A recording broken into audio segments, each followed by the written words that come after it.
Welcome to the AP Laser Workshop. I'm Aaron McClung with Alicia Vanderpool as usual. And whether you're tuning in from your workshop for the first time or just exploring, becoming part of our family, we thank you for joining us. Today we have a special guest. Please welcome Andrew Peterson. He is one of our designers from our Supernova production team. We have an exciting and informational workshop today. We're going to be talking about today's topic is engraving granite monuments with your AP laser. And we're going to talk with Andy a little bit about some of the processes he goes through and working with the files and getting the files kind of start to finish. We might not dive a lot into the technical side, but we do have some videos that show you how to prepare files and stuff as usual. You'll find those on our aplaseruniversity.com. If you go to university.aplaser.com, sorry.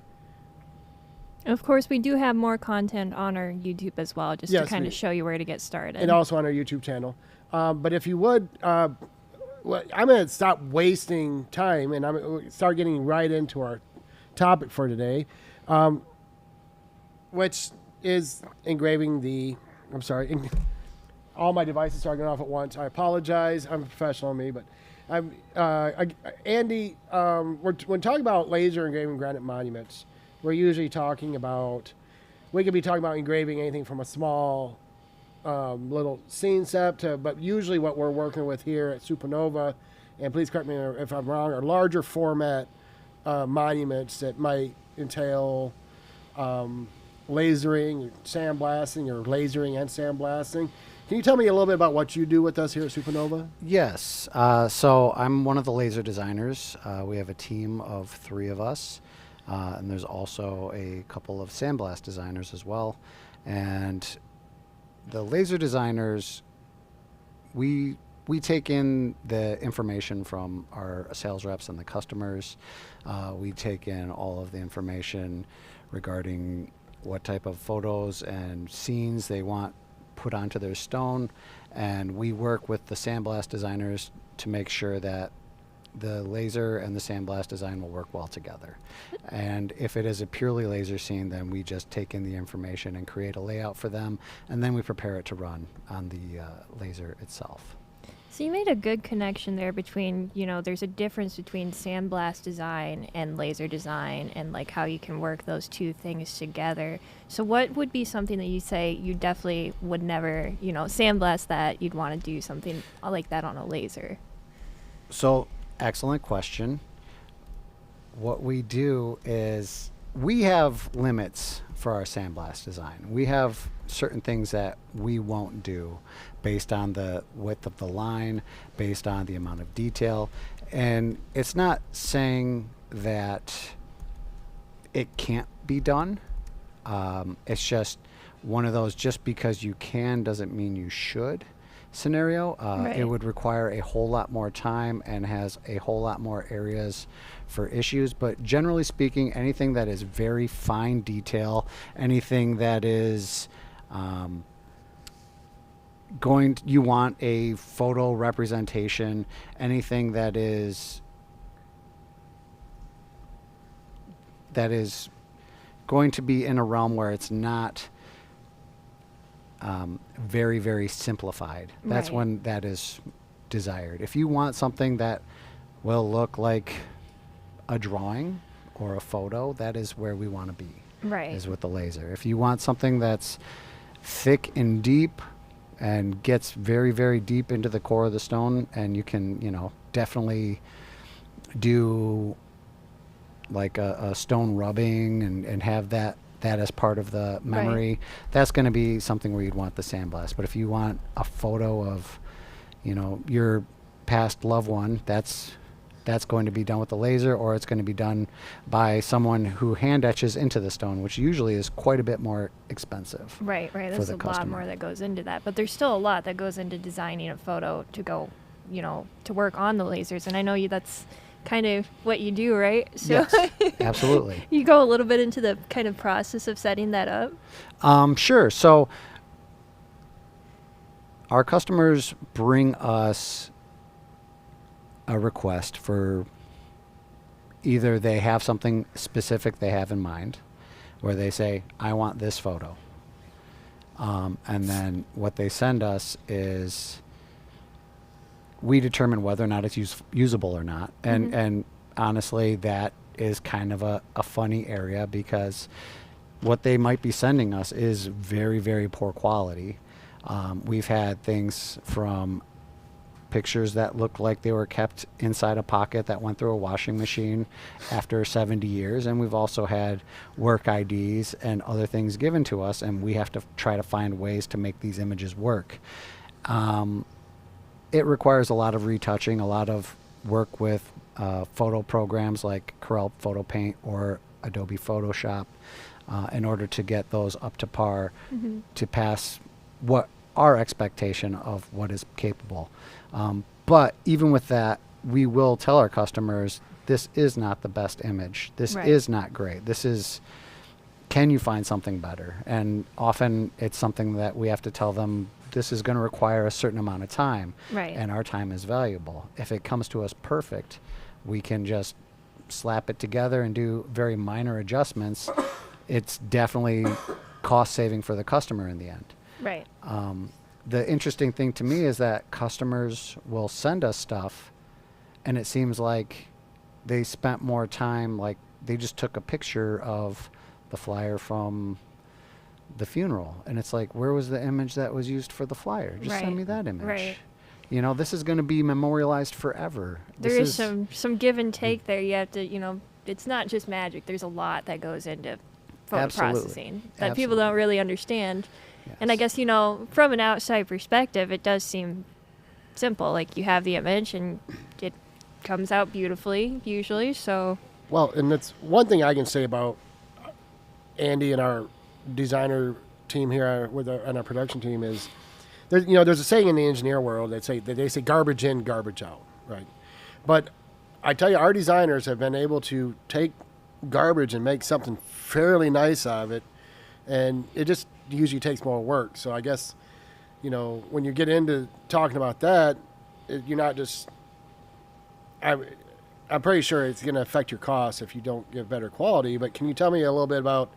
Because we hear often about how much you charge for your design work, and of course you have to figure out what price you get charged. But I know that we have. I think we have a fee because sometimes customers like to keep changing things. Can you tell us a little bit about how it works? Like if you need a revision, or if customers keep saying, "Hey, can you add this? Can you do this?" Or so, we as a company give them a standard layout fee, and so we have this fee for the standard layout, and we have different prices depending on the complexity of that layout. Are we building something like from scratch or piecing elements together? Then we will put some upfront costs in there because maybe there's a lot of rebuilding, maybe there's a lot of time that goes into that. And then from that, we allow them one free revision. And so they get that free revision where they come back. And mind you, if it's something where maybe I made a mistake, maybe I missed some part of the instruction, then that's not even counted. That's oops, my bad. I'll fix that for you. But after that free revision, then we charge them a revision fee. And that way it keeps them not only, you know, understanding that this is now building up, you know, think about this a little longer before just having us try a million things, but take a moment. This is important. Take your time if needed, you know, maybe because a lot of times with our customers, they're processing a very, very hard moment in their life, and take that time if you need to process a little longer to make sure that you're getting everything you really want thought out first, and then bring it to us, and we'll make sure we get it the best way we can for you.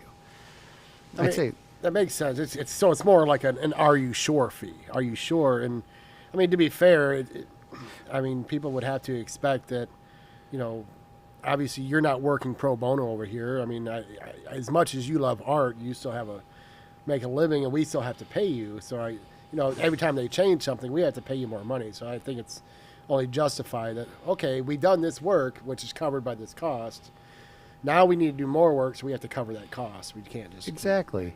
And it's just one of those things where it's trying to cover and prevent the issue of the customer just coming back over and over again. Well, move it a little bit to the left. How about to the Right. right? Can you make it a little bigger, make it a little smaller? How about this? How about that? And well, let's add a car. Let's get rid of the car. How about a tractor? And so it makes them go, maybe I need to take a moment to think. Right. Because when you have jobs that come to a point where there's 18 revisions, that gets expensive. Mhm. And that's a cost that we don't want necessarily our customers to have to face, but we also have to charge Right. for what we're doing. Right. Your Um, time is valuable. And so worth we want to make sure they understand that it's okay to take a moment. We're not rushing you to complete this. Right.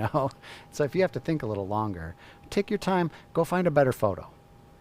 Take your time, think about a little longer what you actually want. And then we'll make sure that it's Right. the perfect thing when we're done to be on a memorial for years and years to come. Right. So when you start working on the photos, can we actually tell me a little bit about some of the types of prep work you have to do, some of the types of editing you might have to do with backgrounds and stuff, or combining images and elements and Yeah, absolutely.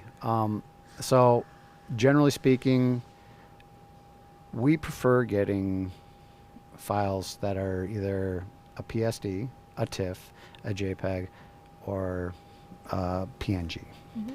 Those are all fine files to send us. The higher resolution, the better. Often we do not get high resolution images. Often we get very low resolution images. But the best way to get an image is either to scan it in yourself at a very high resolution, or you can send them to us and we will scan it in at a very high resolution to make sure that it is nice and flat and even and not at a weird angle. Sometimes Right. customers take pictures of pictures and there'll be a strange angle added to it, so now we have to warp the image. And the more we do of stuff like that, we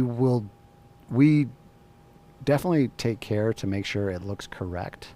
But if we're getting a picture of a picture, we're not necessarily sure of what we're getting, like if we're matching exactly to what it was in the first place. We're making some guesses.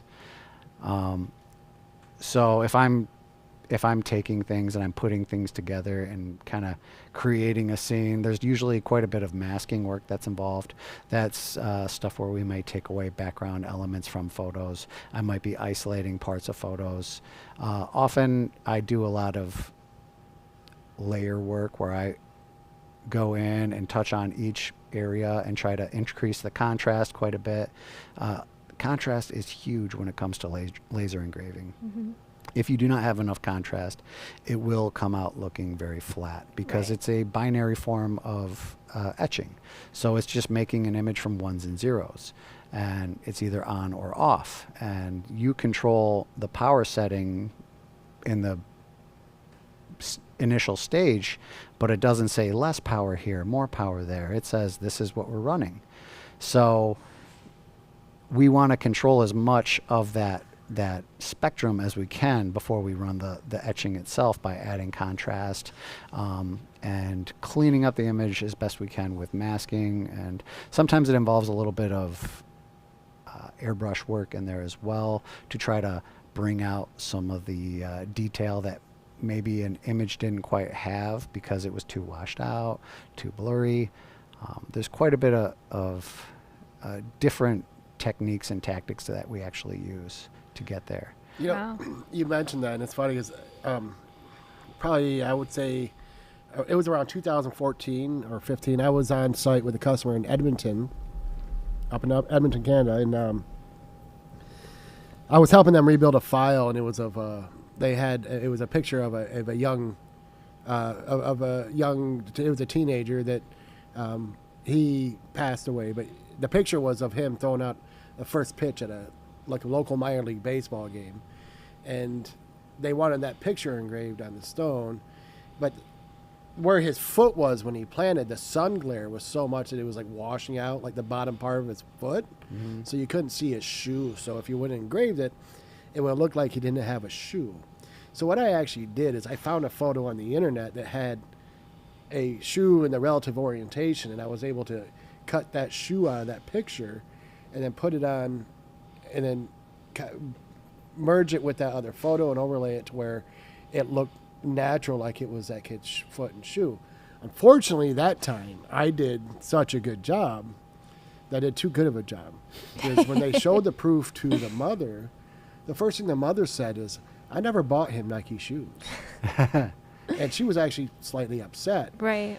So I actually had to go back and kind of blur that so you can tell it wasn't a Nike shoe. Right. But it's funny how some little details like that sometimes families remember. So Oh, well, we get stuff where customers will ask for, we want a tractor on here. And you put a tractor on there and they go, no, we're a farm all family. Yeah. that's a big, that matters in some places. That's a big deal. Absolutely, but you didn't tell us a type of tractor. You just said a tractor. It's like you Right. ask for a car and you're like, we hate Fords. And you're like, no, it's a car. Right. You didn't say what type of car. You got to be clear. Right. Getting clarification from customers is That's huge. huge. And sometimes they want to be as vague as possible, and I'm not sure why, because this is supposed to be for a very long time. Right. This is supposed to be there for them to visit for generations to come. Right. And you would expect that there should be a little more effort on their side. The interesting thing we've been running into more and more lately because of our more modern age is the Instagram, Snapchat filter on a photo. And it looks great on social media, but a lot of times people wash out a lot of the detail. And so we have to try to create some of that detail to make Right. it look right. You're you just know? going to get the washed out. Do I just nothing. want to remember my daughter as a set of lips and nostrils and Right. eyebrows? You know, like, So when you go into, you talked about sometimes they ask for a car or for a tractor. What's your process on like procuring those elements and pictures and stuff? so generally speaking, we expect them to provide it. You want a particular thing. If they don't provide a particular image, then what we do is we have stock image sites that we use that we can go to, and we can Adobe has a stock image site that we have a subscription to. There's a couple other ones out there. If you have a certain one that you like, I would say get a stock image subscription. If you're creating images for your customers, it helps. And that way you also know that you have the right to use those images. You don't want Right. to do any copyright infringement. You don't want to be out there stealing stuff, so you want to make sure that you're using legally, purchased images to use, unless Right, you, licensing can be an issue. yeah, right, I guess. you don't want to, And I know we echo that quite a bit because I use Adobe Stock quite a bit, and I just kind of piece things together in my own designs. But it's huge to know that either if you're finding things on the internet, you're using that for your own. You're not going to be selling it, or you're Well- that you have the right to it in some way to sell it. absolutely. And talking about getting those elements and stuff, I know some people look for the quick solution and the head start. I know on our AP Laser web store and even some of our catalogs, we have available a catalog of scenes that you can purchase from us, and it's a one-time purchase, and you can use it as many times as you want.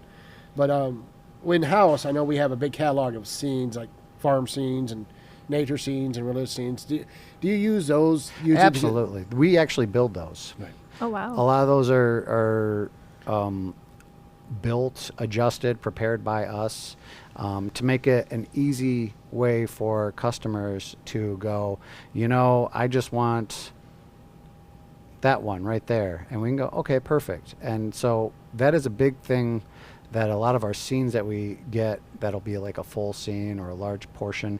We also have design elements that we prepared already. So that stuff is stuff that we've gone in, and it may be stuff that we've even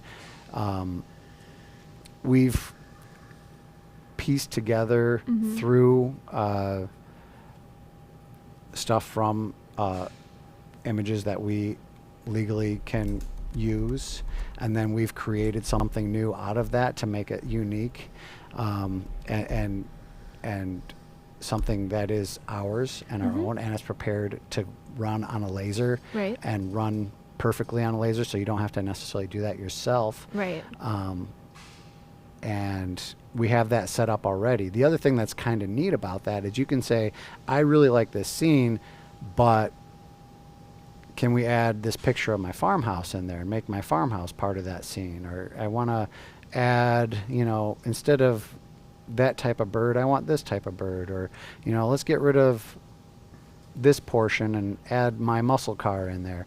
And it makes it so they can take something and where they don't necessarily have a great idea, but they get inspiration through what we've already done, and then make it unique in their own and by customization. And then we make a custom scene for them, but we build off of stuff we've already created, and it makes it. That's huge. You mentioned making a custom scene. I know a lot of our, especially members newer to our family who are just getting into monuments, a lot of times are intimidated by building the files and stuff. They'd be comfortable running their laser, but a lot of times they're not sure about how to build the file. Is that also a service that you guys, that we offer, that you guys do, where customers will ask you to build a scene for them, and then you send them the file, and they run it on their laser? Yeah, we have a lot of customers that actually have their own laser machines, and we get jobs, and we'll do the layout, we'll do all the prep work, we'll even set it up, scale it, everything will be set, and we send it to them. We also have customers that just say, hey, I want to use that scene, and I want to be able to use that scene for myself, and I'll do all the work myself. I want to be able to adjust and edit as wanted, and they can buy the scene as well. So we offer it in both ways, where we'll do all of the layout for you. For this specific stone, we'll use this specific scene, this specific design element. We'll put in, names and dates, set up the type. We'll get it all ready for you to run, and you can do it on your own laser machine yourself. Or you can purchase what we have and use those particular ones you've purchased and use them for your own use, and however you want. Wow. I'm sorry. Ron Baker asked, should you run the laser scenes through Photograve? That's a good question. Do you run them through Photograve while you're putting it together, or after everything's done and run it all at the same time? We generally use Photograve. Now, I know there's other programs as well you can use. Photograve is just one of them. But we like what it does to rip the files to create a bitmap to run. So we run our images through Photograph, and what we will do is we'll set it up in a manner where we know that we can estimate how it'll turn out in Photograph, and then we run it through it, and if we need to, we'll adjust certain things in Photograph to make sure that it looks better. But there is also some level of that can be done through Lightburn, and I believe RDWorks as well. We generally do Photograph, then take it into the programs to run. It kind of gives you a consistent platform to work from. And for those of you, for those of you out there who purchased your laser and didn't get Photograph because you just got Lightburn or you didn't need Corel and are deciding to kind of branch out and get into doing monuments and stuff like that, where you might run into where you need Photograph, you can certainly get with our AP Laser tech support team. 24/7 world-class tech support, but they can also help place the order for the Photograph for you. It's 844-364-8211. But that was a great question, Ron. Thank you. So I kind of got off the rails a little bit, but now can you, when we're working on bringing in scenes and elements, what happens if we are working with, say, a sandblasting where we know we're going to have to put in some dates or some names that are not lasered? How do you work in with those kind of dual projects? So if it's sandblast and laser, that's not usually a huge deal, because if it's a name or date being added at a later time and in the other name or date is sandblasted, they will do that on site at the there's people that will go actually to where the stone is set up, and they will sandblast on site. Oh, wow. But what we do with laser is we'll use specific fonts that are common sandblast fonts, and we'll try to use sizes that are common sandblast sizes, because they can then go and they will sandblast that in, and it works. It works well enough because they are usually hitting it at a lighter amount, much like the laser hits compared to the depth of the sandblast. Right.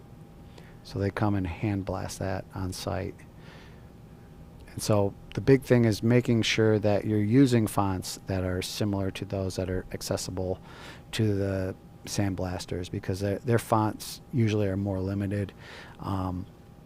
if they're using something really fancy or because I know they can get into other fonts, but usually it's a lot more time involved for them to set it up right. I can imagine. So thank you. That actually answered a question that we had last week by Jonathan Moon.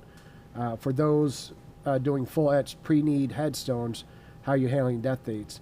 The question you mentioned, if they're sandblasting, if you lasered the dates on there originally, is there something?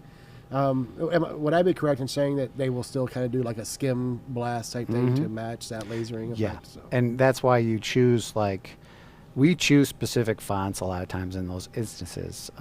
One that we use is something called New Modified Roman. It's a sandblast font that is very commonly used by sandblasters, and another one is Vermarco, which I found forms of that are very similar. A font I found that was very similar to Vermarco is called Wasabi. So I like it. you find other fonts sometimes that are in a very, very, very close match, or you find that there's people that have made fonts to match sandblast fonts. A lot of times you can actually kind of search and find those fonts and then acquire them and then use them for your personal use or for business use if you've acquired properly. Right. That's great. That's great that you're talking about fonts. Is one thing I've always recommended to my customers when I train them, if they haven't already been into it, is to make sure that you have kind of a catalog of fonts for customers to choose from. Because if you just look at a customer and say, "What font you want?" they're gonna look at you and go, "What's a font?" And I mean, at this point too, there's so many out there. Like, right. what do you? Yeah, there are. And so you really want to give them options that you know you have, and then. Some of the fonts, while many fonts are free, many fonts are not, and they can be quite expensive. And it's always best to steer them and give them a selection. Right. And you usually always choose from something like that. So when you're doing a dual job, do you laser first and then sandblast, or do you sandblast first and then laser? Does it matter? Or? It can matter. That is one that it kind of depends on. Where it's being ran at is one thing, and by that I mean, is this a customer that has their own laser and they're sending it out to get it sandblast? Are they doing all the laser work first because they do it themselves and they send it out to get it sandblasted? Generally in-house what we do is we look at the layout and we decide based on the layout, because sandblasting is usually a little harder to fudge around and move things and put in the different areas. We can place things very specifically with the laser. So we usually, if it's something where maybe it's just design elements, like I'm just putting this small image here, this portrait here, doves over here, cardinal over there, something like that, we generally will sandblast that first. But there are things where the customer will want type going through a scene. So we usually will laser that first, and then they'll sandblast the type, and that usually works very well. You can run the laser over already sandblasted stuff, but if you put litho into that, it will affect the litho, and you will have to go back in and hand paint the litho in there instead of like airbrushing it in, which is what they normally do. Right. So. Which that kind of brings up a good point too. You could definitely just kind of engrave it and let it be, but are there certain things that you do? I know when I do my smaller stuff, I kind of run just acrylic paint over it and call it good, but is there different things that people put on there to highlight it if it's going to be outside? You're bringing that up, and Shay Chidodal, sorry if I messed your name up, asks, I laser many pieces of granite, and every once in a while this happens. And this is a picture of what I would call bleeding when you highlight something. It's going to say, Andy might have a picture of it on his computer.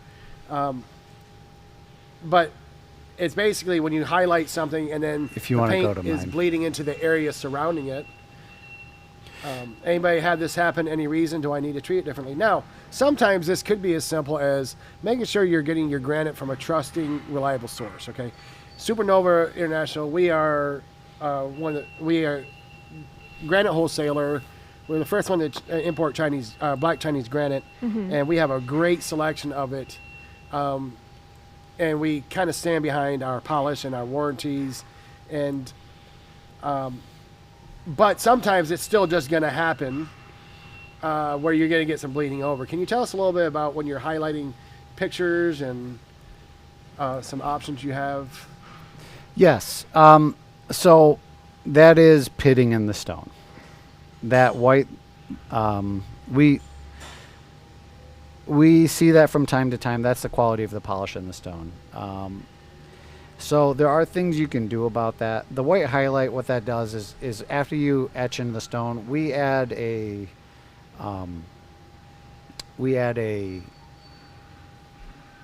patio paint that is for outdoor use that will last quite a while. Now, some of that is there, it looks like it's possibly, that might even be able, some of that might be able to be cleaned up with Little. with some steel wool. Some of Right, that is actually right. just paint sitting on the surface, but some of that definitely is pitting. And so in instances like that, what I suggest is, honestly, like you don't want to get too close to the letters, but you could take like a black paint marker or a black paint. We also use color. There's actually we have a professional artist that comes in and will color he will hand paint in the etchings, and we run it a little different for that, but he will hand paint in an etching and create a color etching that will last for several years. Right. In the elements, and when the color wears out, you could have somebody come and color it again. But we also will use some of his black paint in there, or we use black paint markers. Or Could you clean that up with maybe like Q-tips and denatured alcohol or something? you like could that? use denatured alcohol. You could use litho solvent. You could use paint thinner. There's a lot of options you have to clean that up. Is it going to be perfect? It's not necessarily going to get everything, especially in that instance. That is that's going to require some work on your end. I would say Right. denatured alcohol would be a good starting point. If that doesn't work, I would possibly use litho solvent or a paint thinner. Just be very careful not to remove from the areas you've already hit with the white, because if you get into that area, obviously it'll pop up. The denatured alcohol probably won't affect those areas as much. Right. Okay. Another option is just to see what a little elbow grease and some rubbing will do with Windex and a Mr. Clean Eraser. Right. possibly a Mr. Clean Thanks. Eraser, Magic Eraser. We often will just do Windex and a paper towel and just give it a good rub, see if it comes up, because it will thin it out a little bit, and especially because it's on polish. Even though it's pitted, the polish does not hold paint very well. Right. So it usually can come up fairly easily. You just got to put a little elbow grease in that. Another option would be to try steel wool, but do not rub too hard. And also make sure you have clean steel wool, something that doesn't have any like grit or dirt in it, because you can scratch the surface.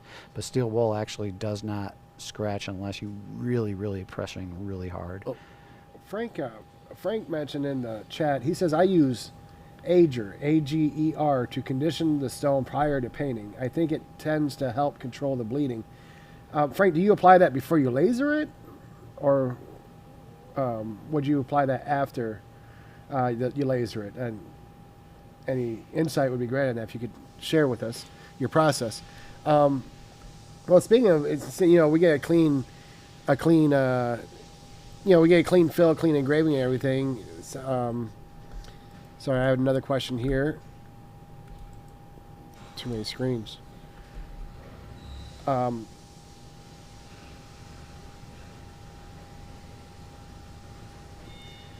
Gina Perry asks, Granite sealer. Anyone use a sealer over their engravings? Wanting to extend the life of the acrylic paint I use over the hand and laser engravings on the polished black monuments I do. Thank you. That's a really good That question. is a really good question. And sealer. I mean, I know that obviously that some things might take more work than others, and some things might be unnecessary. What I do know is with the acrylic paint might fade. You can always touch that up later. I usually, when I do, I worked with our sister VFW post where I made granite bricks for their memorial wall, and I just told them, I gave them the acrylic paint and told them how to re-highlight it if they need to. Right. Because I know the polish is going to last longer than they are.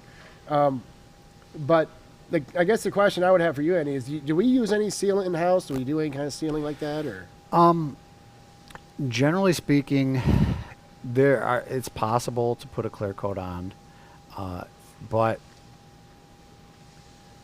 we generally do not. One thing that you can do is, that we will do sometimes, especially for things like color jobs, is we'll use a little bit of car wax. Put a little car wax on it, let it sit, and then wipe that off, and that helps seal it in very well, and it'll help it last a little longer. The white paint, honestly, if you apply it right to a good area, it will last for 5 to 10 years. It doesn't come up that fast. So I guess it's depending on the type of paint you're using.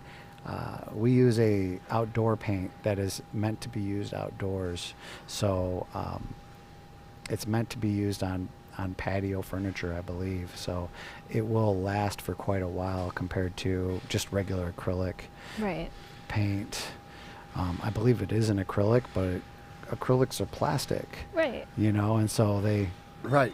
they will, if you don't have the right type of acrylic, it will peel and it'll chip off, and they can fade pretty easily and fade away. So you want to make sure you're picking something that is specific for outdoor use. Right. Well, while we're talking about acrylic paint and highlighting, do you ever run into jobs where you can't paint it? Because I know I've been with some customers where they would have cemeteries that would have rules of no paint, no coloring, or anything on their headstones. So. Yeah, that does happen. We try to we suggest that people use the paint.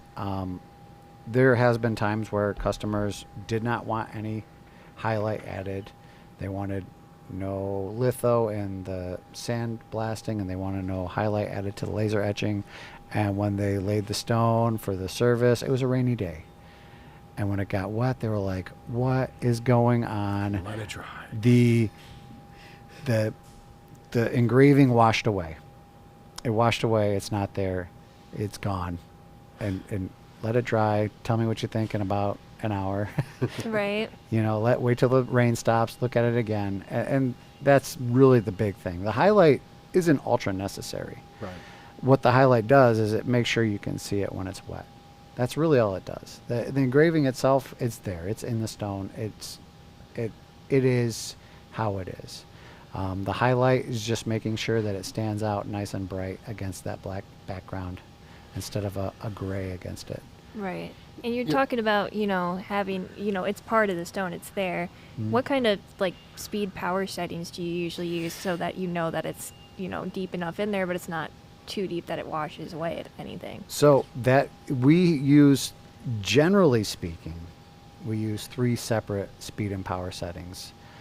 Now the speed and the power do determine, or they're a little determined on your machine. Right. They're a little determined on how you want to run things. Mm-hmm. And they're a little determined on where you're at. So if you're in a very hot, humid environment, it might be a little different speed and power than if you're in a very cold, dry environment. Sometimes we adjust things based on the season. We're in a 4-season state, so things change throughout the year. We have to be prepared for those, and you go, it's burning a little hot now. Let me change that a little bit. Oh, it's just burning a little light now. Let me change that a little bit. But generally speaking, for images, we run about 14 to 16 speed. We find that if we have a lowrider, we tend to like to run our lowrider a little slower because the fact that it is on that movable system, we don't want it going too fast in case it does create any type of shake. Not that saying that it is something that it does, but we want to make sure we avoid any issues. So we generally run about 14 for a lowrider, 16 for a complete system. And then for our power setting, we generally do a min-max at the same. And depending on the machine, we go anywhere from usually around 25. But some of the machines that burn a little hotter, we've even gone as low as 19. Wow. Okay. It depends on the machine, and it depends on where it's at and the time of year. But generally speaking, it's around 25, and we set our interval to 6,000ths of an inch.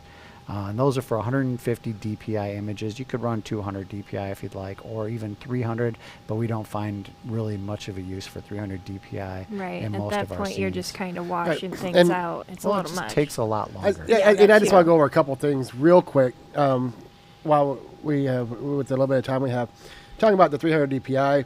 I've talked about this before. There's also a science behind this. Because of our focal length is 2-inch, 50.8 millimeter or 2-inch focal length. The size of our laser at the point of impact is around 3,000ths, 4,000ths of an inch. So if you're running at 300 DPI, that's going to move that to a size that's relative about 333,000ths of an inch is how much it's going to move up on the Y each time. So if you are running on Granite at 300 inch, it's going to create a little crater when it hits. It's a little bit larger than that. So you're actually going to create a blurring effect that's actually going to take away from your quality as well. So not only are you taking longer to run, but you're also going to distort the image a little bit by taking away from your quality because you're just overlapping and blurring that image at that point. I know sometimes if you're running with a smaller laser, 1812, and you're running, sometimes you get away with a little bit more of a higher resolution.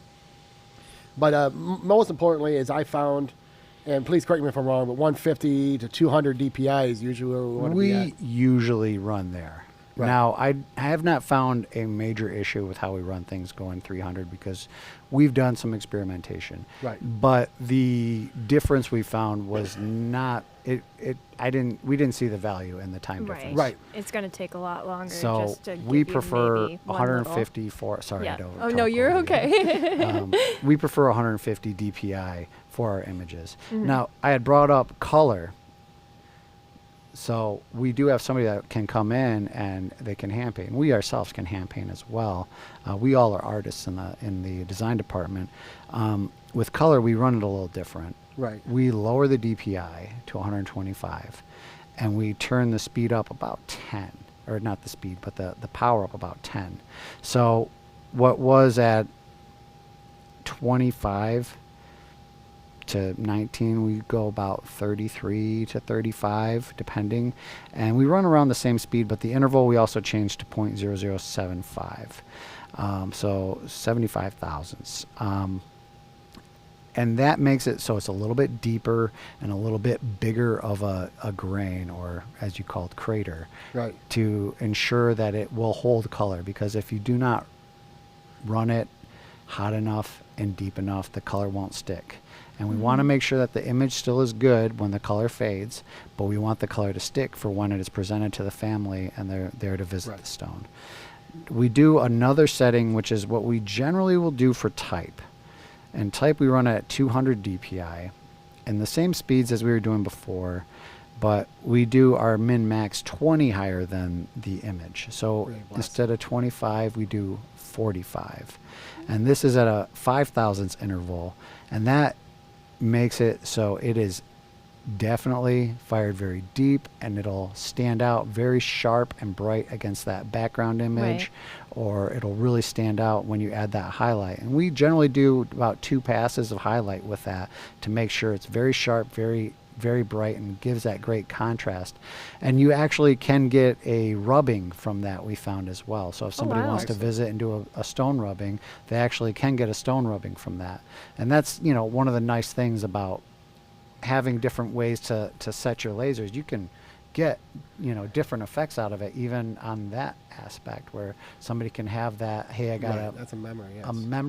Yes. a priceless memory. yes, I got Exactly. That's this what we're all rubbing from about. visiting this stone, you know. So, Frank, I hope that partially answers your question. It's Frank from Pop's Custom Signs, Laser Designs, and Everything Else, LLC. Some stones in our cemetery have gorgeous photos that are almost smooth through the touch. About how long do these last? Should this be the finish we should strive for?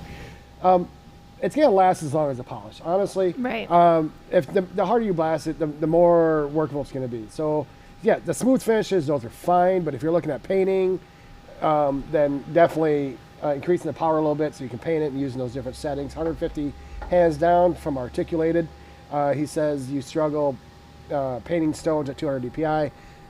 That's like Andy said, he drops it to 125. They drop him to 125, 150 for their paintings, and him with a little bit more power. So this has been some really great questions. Thank you for your participation, Frank. Really great session. I know this is actually a subject that if we wanted to, we could spend hours talking about. And for those of you who are looking for some of the more advanced training and techniques, please definitely get into our YouTube channel. Look up our family members. Please go to our AP Lazer University, university.aplazer.com. If you don't have a login, contact our 24/7 tech support team. And they will make sure that you're set up if you don't have your credentials or if you've forgotten your credentials. For those of you, as somebody mentioned, they didn't know that Supernova prepared scenes for us in advance. If you want to learn more about our Supernova side, you can find us at supernovaintl.com. You can contact our Supernova sales department, and you can talk to them about our Granite options, about our scene options. How much do scenes cost? How much do elements cost? How much does design work cost? How much if you were to send in the work in, because you have photos, but you don't know how to do it. So you can find out how much do we charge per hour to send it to our design team. And Andy or Cody or Glenn or one of our other great designers that we have in our production team can help you out with that. We have lots of resources. If you're looking into getting the Granite Monuments and you're new to this, you can get into, look out for support on our AP Lazer user group. If you're a family member, you join our AP Lazer user group. And before you buy group will also be helpful. And you'll find help from people like Matt Buxton on there. If you're looking for more advanced design and working with pictures and stuff like that, Chris Alexander is amazing. He's a huge help. He'll help you as much as he can. This was a great session today. I thank you, Andy, for joining us today. It's been very informational. And I know that if you have lots of questions, if you have more questions than our answers, please send them into AP Lazer Live at aplazer.com, and we'll get those answered for you or get you over to the right department. And make sure we get some kind of direction for you. Questions you want to ask, put them up on our user group and Before You Buy group on Facebook. Find us on all the social media platforms, whether it be TikTok, Instagram, Facebook. Find us on all those. And we're going to be, our schedule is going to be kind of regulating. We're going to be working on a regular schedule now for the workshops. We're going to move these to an every other week. So we won't be joining you next week, but the week after we'll be back. I don't have the topic off the top of my head right now, but we'll get the link out there to everybody. You do not have to register for that. Just make sure you click like, follow us, and subscribe to our notification. Click the bell to get the notifications on our YouTube channel to make sure that you don't miss us. And we'll be back here in 2 weeks. Alicia, thank you for your participation today. As usual, this show is nothing without her. I promise you that, because nobody likes to hear me run my mouth all day. That's I do. what my kids say anyways. But anyways, thank you all for joining us. Frank, Chris, the normal people who joined us today, all the new family members, welcome. If you haven't joined the family yet, you're missing out on a great support network. We're not just going to help you learn how to run your laser room, help you learn how to be successful with your business as well. Look forward to seeing you all in a couple weeks. Thank you again, Andy, and have a great day. 2 hand waves.